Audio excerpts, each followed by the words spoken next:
Hello, and welcome to Wise Wednesdays with Melanie Morrison.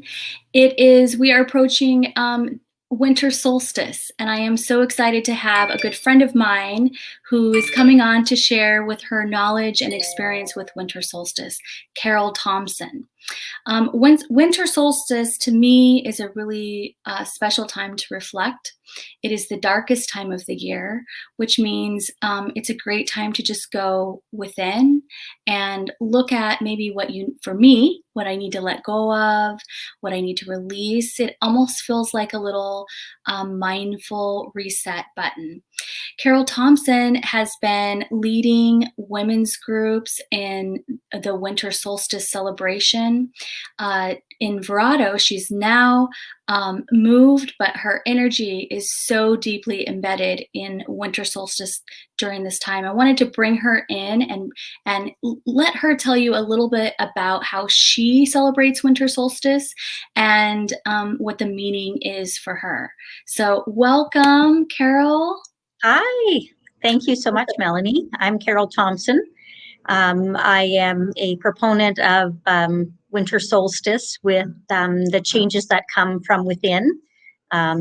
We're coming into our very longest day of the year on the 21st, and it is a millennial century tradition that went back to the Celtic people who celebrated the end of the darkness and coming into light. And I believe that women are the light of the world, that we carry a flame that draws everyone to them.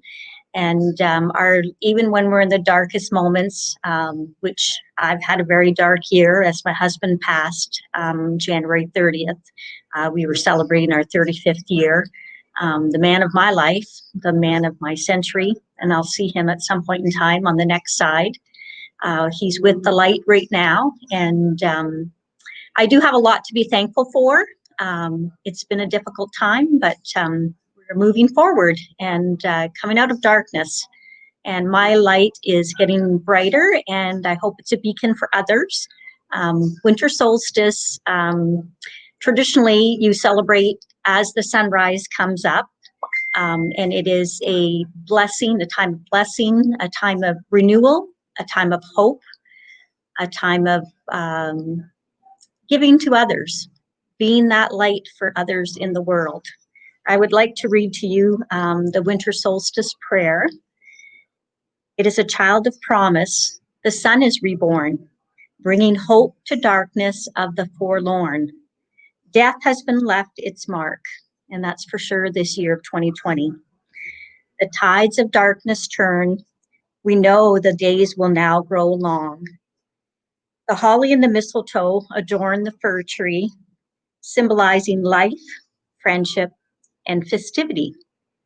Gifts strengthen the bonds of love, and as the sun starts to grow in the sky above, we look forward to the promise of spring and make our plans for new years to bring, with joy in our hearts as the old year departs. It's so beautiful. I remember when you read that to me for the first time, I just got chills, and I still have it with me here. I couldn't let go of it because it's so beautiful. So Yes, it is. you wrote that? Unfortunately, I don't have the author to give credit. It was one that I had pulled off of the internet, and it didn't have the author with it at the time. So, but whoever did write it, I want to give you credit. I go back to it, even when it's not winter solstice, to remind myself that there is light. No matter what dark tunnel you are in, you will find the light, and you'll find your way through it. Yeah. Well, I definitely think that's important, and I'm want to just say thank you so much for coming here today and sharing your energy. Welcome. So I feel so blessed to have you here to share all of your energy and your work. So I do have a question for you. You know, what really drew you into doing winter solstice? What was your passion, and what were you really wanting to share with women when you did the ladies' winter solstice experience? It started quite a few years ago, where I had a gathering of women only on the actual winter solstice at my home in Verado. And I spoke of winter solstice and what the meaning was, and how women really truly are the beacon of the world. And I saw there was a lot of interest in it, and I wanted to create an avenue for women to gather together on Facebook, for all women of all different stages of life, whether you're a 20-year-old who's just become a woman, or a 15-year-old who happens to be a mother, or a young mom, or an entrepreneur, or a business person, a retired person, a person at the end of their life cycle. I wanted a forum for women to have a safe space to go to that, just to check in once a day, once a week, once a month, whatever works for their schedule.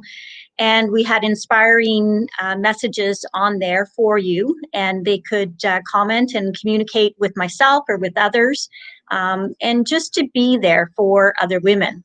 And out of that, I created the Ladies Winter Solstice group of Verado. And for 2 years, we supported the New Life Center, the abuse shelter for women in Phoenix. It's one of the largest shelters, and it's one of the few shelters actually, that keeps families together. Most of the other shelters, once the women arrive, if they have young boys with them, they are sent to a separate facility. And this one has little cabanas, and they keep the entire family together, which is just wonderful. So we ran several programs for them, collections. We ran a program at this shelter for them.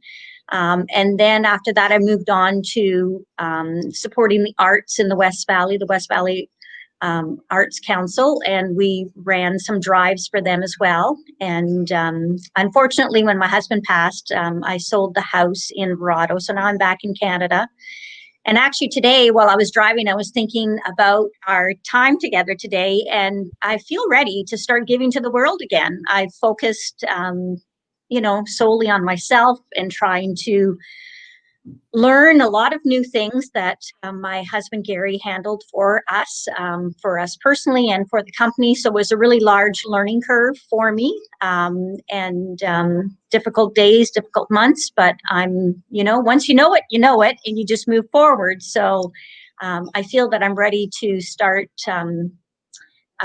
contributing to the Facebook page again, but also to create some sort of a charity aspect, either here in Brantford, where I am living now with my father, Papa, and his dog, Missy, or coordinating something down in Verado. The souls in Verado are the most amazing people you will ever want to meet, and the most generous.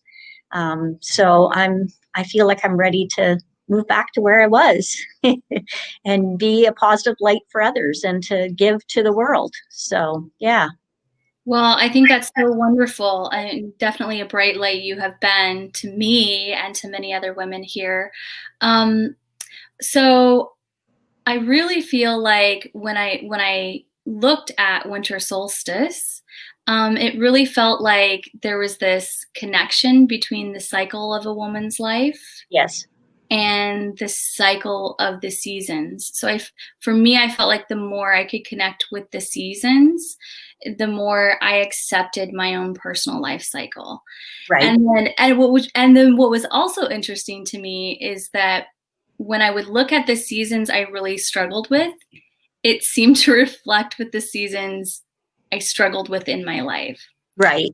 And there is a sense of letting go, I feel like, with the winter time. Mm-hmm. But I know you and I have talked about this before, that in Arizona, it's almost like you have 2 winters.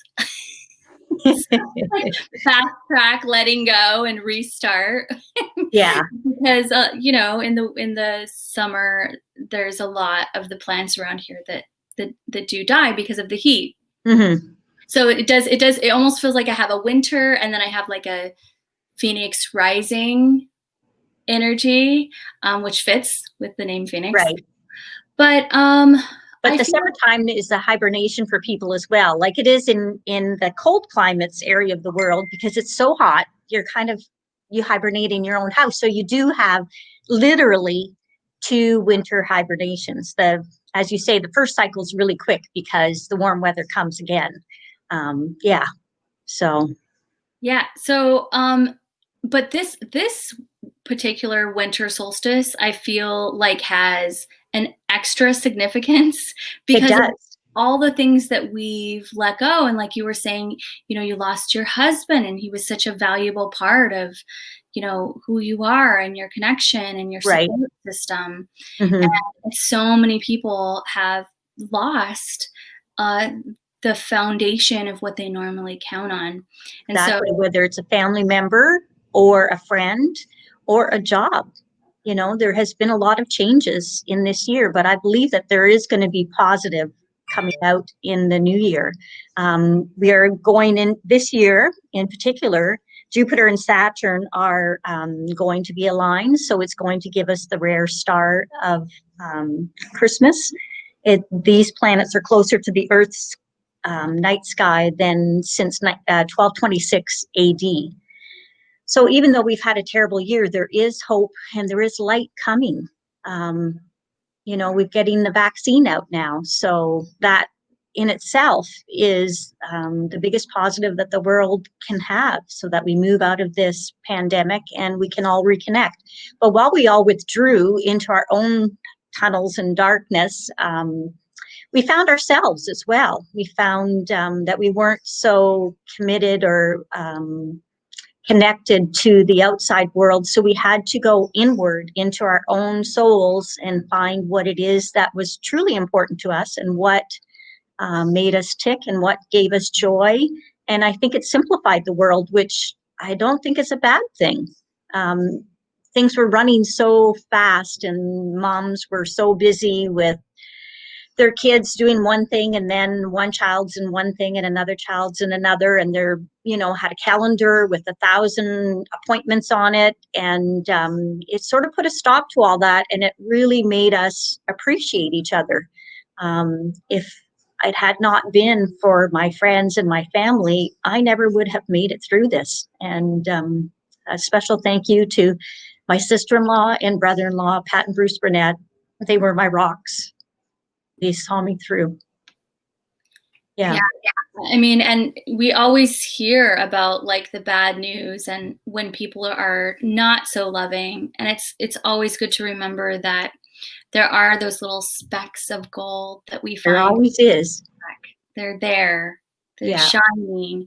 It's just a matter of gravitating towards them and not losing hope in Mhm. humanity, understanding that there are people shining a light out there. And if we're open to connect and we're open to receive that love and light, we can for sure. So, you've been through a lot this year, a lot of change.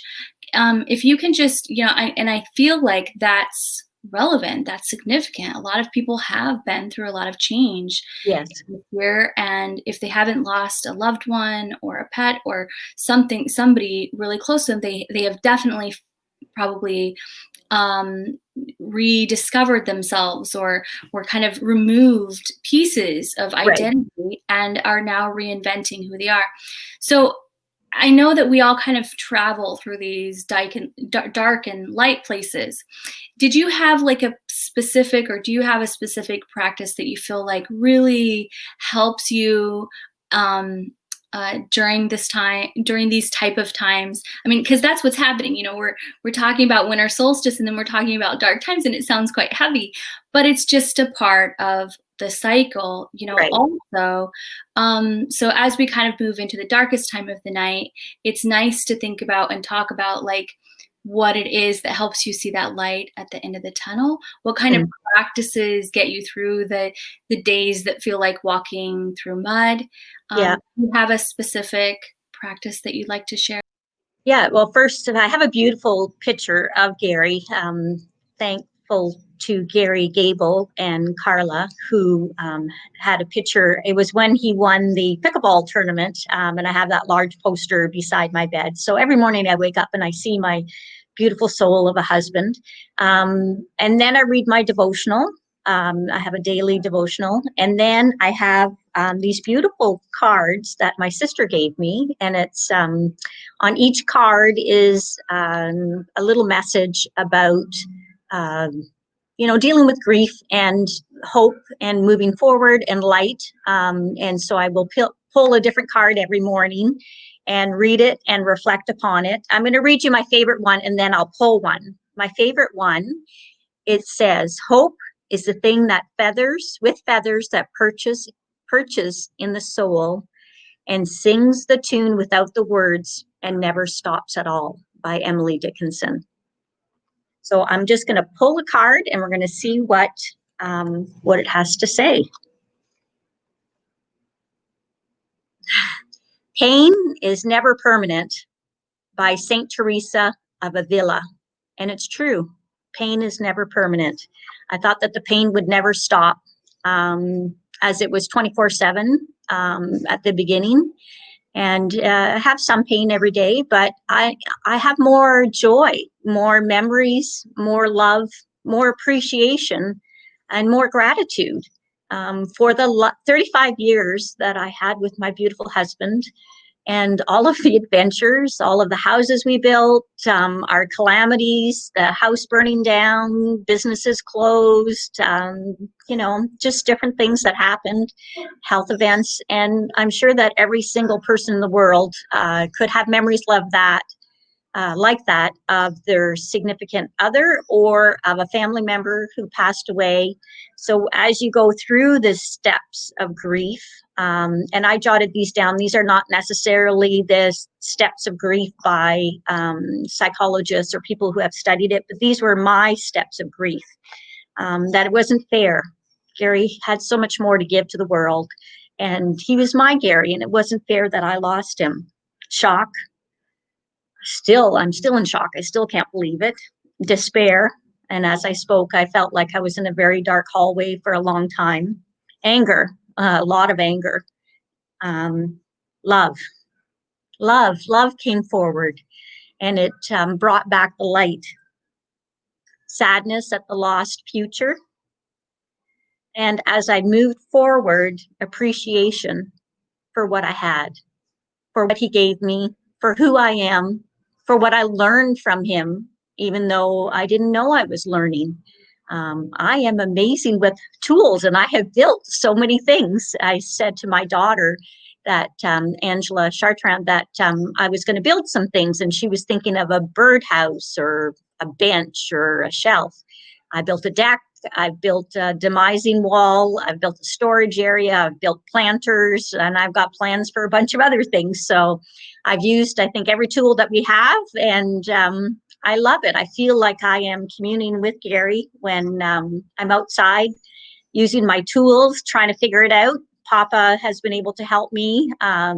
Unfortunately, he's not doing as well now. He has some heart issues, but we're keeping him going as far as and as long as we can. He's on oxygen now, and every day I just enjoy spending time with him. That's another lesson, is enjoy the people that you are with, because you never know when it's going to change, and you may be the one who travels to the other side. So enjoy your life. Just pick up the small moments and be grateful. So important. Yeah. Definitely. So I'd love to see that card one more time. I just had a brief moment of being able to see the picture of the card. So is that the one, that's the first one that you pulled? They all have the same picture. This is the second one, but this is the first one that I had pulled. I pulled it for you, and it just happened to be my most favorite one, by Emily Dickinson. And then the second one that I pulled said that pain is never permanent, and it's true. Yeah. Yeah, it is. So for those listening, I'm going to go ahead and just kind of explain to them how the process goes, if you don't mind. Yeah, go ahead. So for those listening, we're going to pull four cards kind of in the midst of our conversation about winter solstice and our chat about what everything might, what everyone has kind of experienced this year, and sending love to you. For card number one, she had pulled a card about pain not always being forever. So I didn't have a chance to kind of get us started with this, but let me just go ahead and get us started with this. We're going to pull 4 cards. So if you saw that card and it really hit you like it was meant for you, then soak it up, take it in. It was for you. I'm glad that you had a chance to see that in the right time, divine timing. We're going to pull card number 2, card number 3, and card number 4. If you want to just take a moment right now and tap into a message that you feel like you need to hear, but also kind of tap into your own intuition so that you can really feel into feeling empowered to be drawn to what card is meant for you. So you can say, oh, I feel like card number 3 is for me, or you can just think it to yourself or feel it in your heart. But what that does is it empowers you to really tap into your own intuition, which is especially important, especially during this time. So Catherine has already done that. Card number 2. I'm so excited to be able to pull a card for you. I'll be pulling card number 2, Catherine. So here goes. Thank you so much for pulling that beautiful card and giving us your authentic, genuine insights around that experience. Thank you. All right, so I'm gonna pull from let's see. You know what? I really kind of want to pull from a affirmation deck. So I do that sometimes. It just feels good right now. I'm going to pull from Heart Thoughts by Louise Hay. I feel like we could all use a little bit of self-love, and there's just something about this deck that feels like self-love for me. So I'm just going to take a moment and feel into it. For card number 2, just really connecting. Okay, this is what we have. It says, I am on the next step to my healing. So for card number 2 is I am on the next step to my healing. So whatever you're feeling at this time, just allow yourself. That could be emotional, that could be physical. Allow you to listen to the messages that you're receiving when you read the card. So the more wordy part of the affirmation is, I listen to my body's messages and I see myself as whole and healed.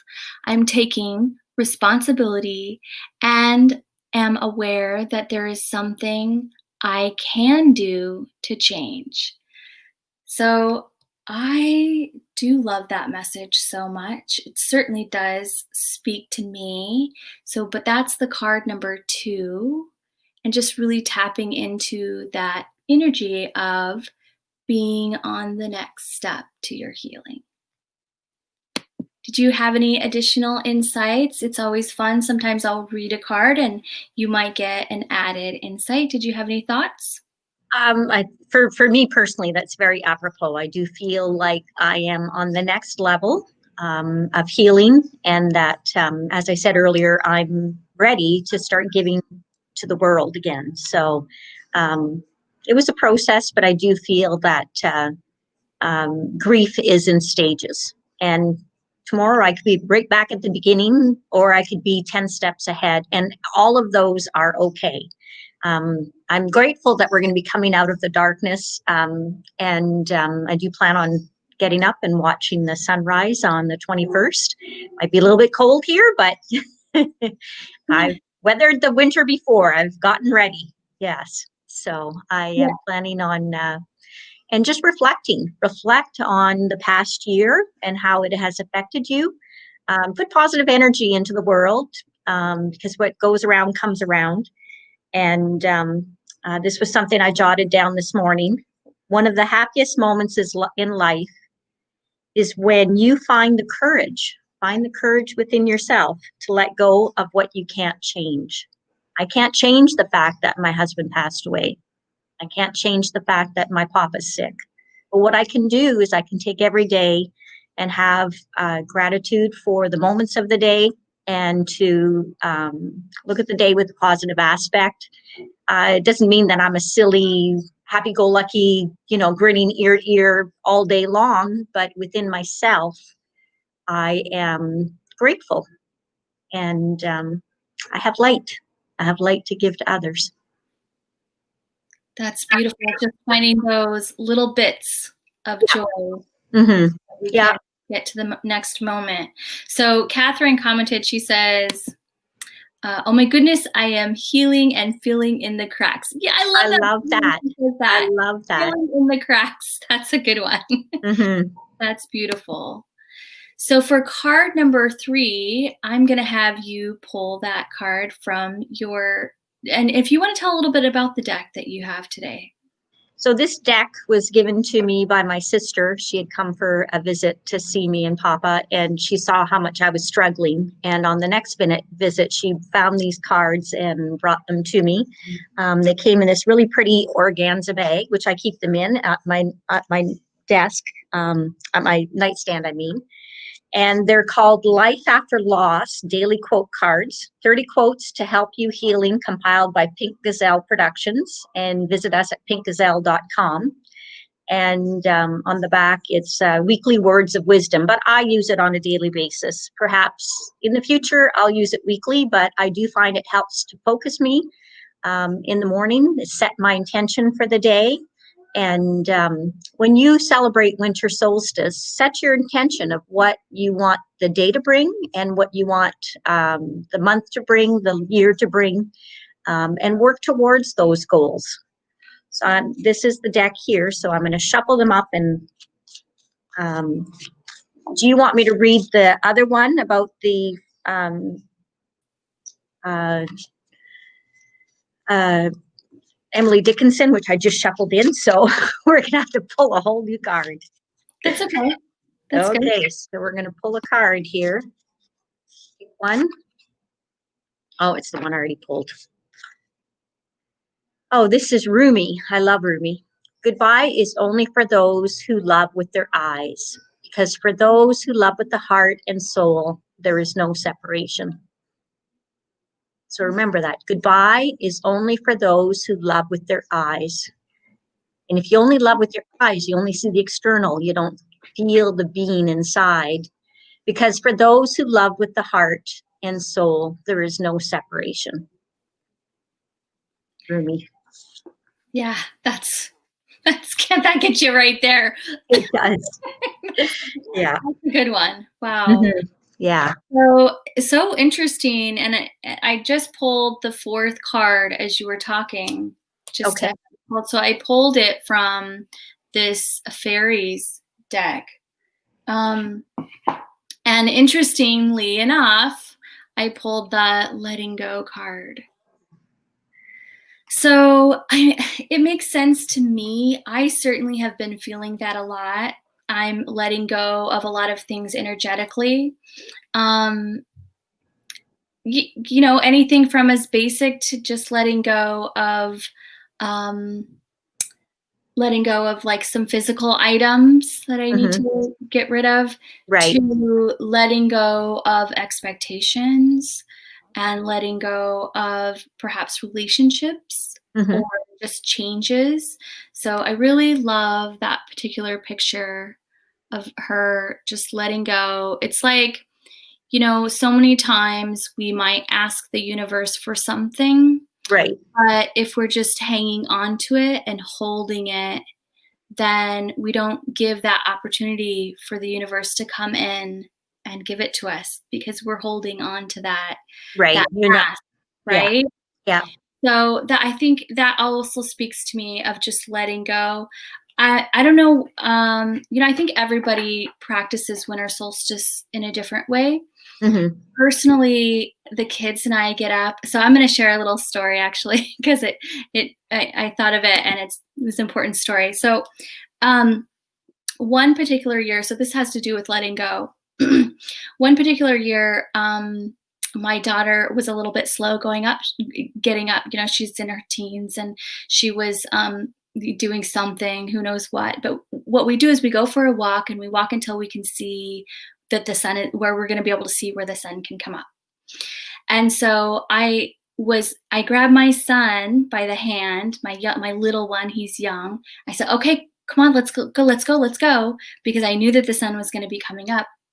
My daughter was kind of lagging behind, and I said, I had told her many times, okay, we're leaving, we're leaving. And so what we do is we grab a few instruments. So we might grab like drums for Cole, or a ukulele, like a few. I have like a little xylophone that's kind of round, that we just something that we're going to make music and kind of enjoy the sun coming up. And then my daughter will grab her journal, I'll grab my journal, and we'll just spend that time just energetically watching the sun come up, without not a lot of structure, just as an enjoyment of that moment. So everybody knew what we were doing.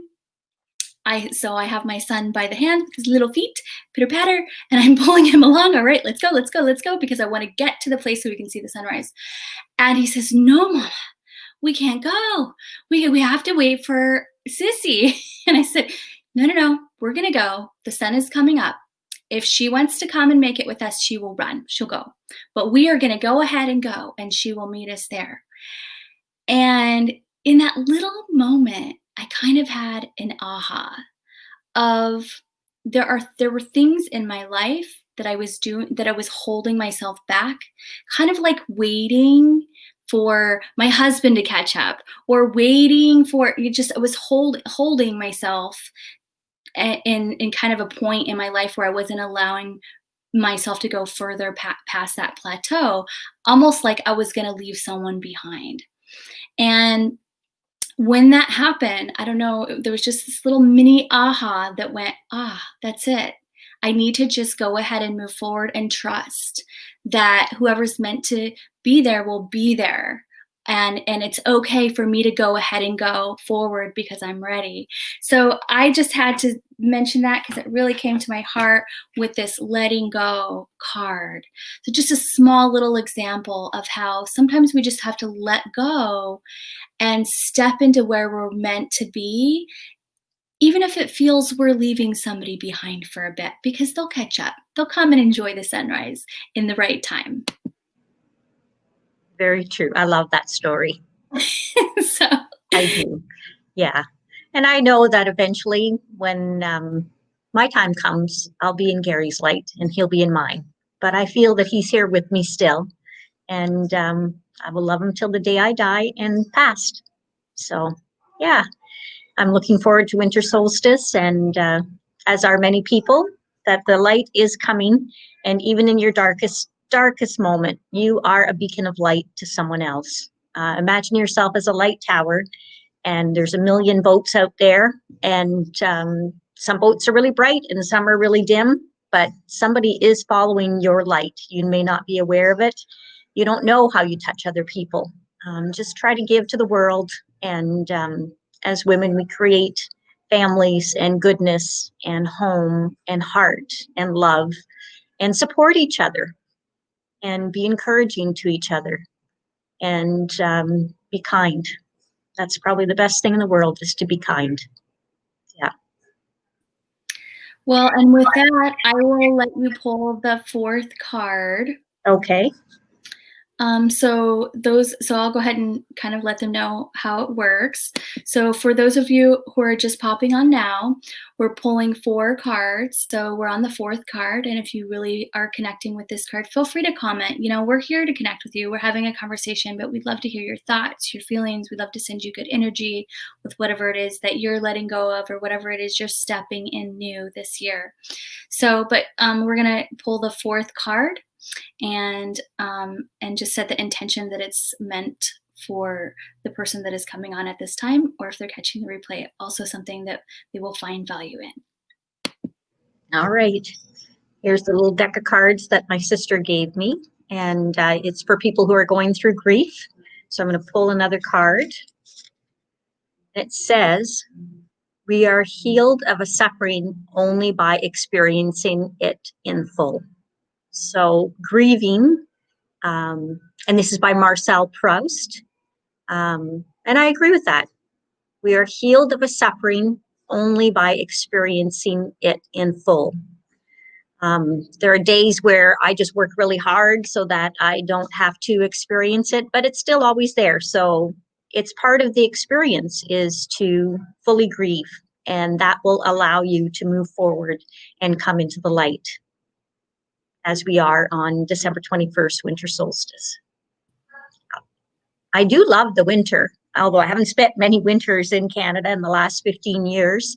I'm kind of hoping we have a little bit of snow, because when the sun sparkles on the snow, it's like diamonds. And I can imagine in my mind that there are billions of souls that are coming into the light as well. So, yeah. So Rita popped in. She said she's experiencing her winter solstice in Florida. No snow there. Let's hope. No, but still a warm way to get up and see the sun in the morning. Exactly. Yes. Yeah. Well, welcome to our conversation. So, did you have any last thoughts in regards to those who are new to celebrating winter solstice, kind of little tidbits and how to experience the joy or embrace the season? For me, I personally feel like when I pay attention to the actual shifts of the earth, I feel more aligned. Yes. Sometimes I feel like if I'm just not paying attention to the actual shifts of the earth and I'm just kind of going by the calendar, I feel a little bit lost with my energy. And then I also feel like when we are setting the like when we do the new year, it never feels like a real start to me. I really feel like I move with that's the real season of the earth when we have that shift in February. Did you have any thoughts for people that are kind of new to the experience? I think that if you ground yourself in nature, which the whole world revolves around, whether you're in the winter or you're in the summer, depending on the part of the hemisphere that you're in, and you appreciate all of the small things in nature, that you will be in cycle, as you say, with the world, the life cycle of the earth. And you can set your intention going forward into light and appreciating. I think it makes you appreciate nature and your family and yourself. And for me, it brings me full circle to what is important. And we only get one life cycle. So if you follow the earth cycles, you're in a positive place. And you are always looking forward to all of the goodness that each cycle brings. There is a lot of goodness as coming into the sun. But in the fall, when we go into the darkness, there's a lot of good in that as well, because it makes you go inwards and see what you can work on, what you want to improve, what you want to put into the world. And just to just to have some goodness. Yeah. I love that. Well, I mean, I feel like as we accept and embrace the cycle, the seasons, we also accept and embrace the cycles of womanhood. You know, so many times the maiden is revered as the best time of life. I don't know that that's necessarily true. Yeah. I mean, quite honestly, I feel more at joy and more comfortable with myself the older I've gotten. And I can just embody who I am instead of feeling like I'm searching, like to try to fit in. Right. You know, after a certain age, I feel like you kind of just not worried about fitting in. You're just happy to bring in your own light and your own energy. And there's something. And you found yourself. Yeah. Yeah. I remember when I met you, you had just moved to Verado, and I felt that you were kind of searching, but I feel now that you have found yourself, you found your tribe, and you found your way and what works for you. And each person is different too. So what works for one may not work for another, but I can feel your grace. Thank you. Well, I definitely feel like connecting with the seasons makes me feel more balanced. And as I connect more with the seasons, I connect more with myself and my life cycle and the progress. You know, and I love how you said that we that last card was about, like, in order to heal it, we have to feel it. Right. And I do believe is so important for all of us during this time. So thank you so much for joining me here today. Big love to everyone. Thank you for having me. Beautiful Catherine says, love and joy to you both. Thank you for this moment today. I'm so glad we could connect as well. Big love to everyone, and happy winter solstice. We'll be chatting about it some more soon. Take care. Bye-bye. Bye.